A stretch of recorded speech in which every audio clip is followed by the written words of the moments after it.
Sveiki, visi gimę po vandenio ženklu. Pasižiūrėsim šios savaitės taroskopą. Tai yra nuo vasario 24 ir kovo 2, kasgi laukia vandenio.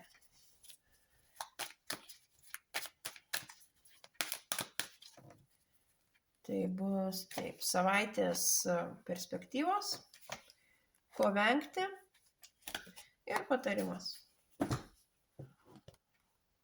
Perspektyvos.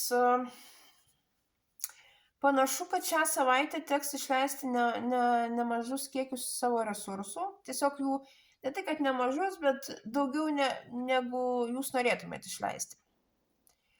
Taip pat gali būti, kad tiesiog energijos neturėsit per daug. Reikalai reikalaus iš jūsų daug energijos, daug investicijų, o jūs nei noro neturėsit tiek investuoti, tiek savęs, tiek savo pinigų, arba tiesiog neturėsit resursų. Ko vengti? Venkit sunkaus darbo. Kiek įmanoma venkit visko, kas jums yra per sunku. Tiek fiziškai, tiek morališkai. Jeigu tik tai įmanoma padaryti. Ir patarimas.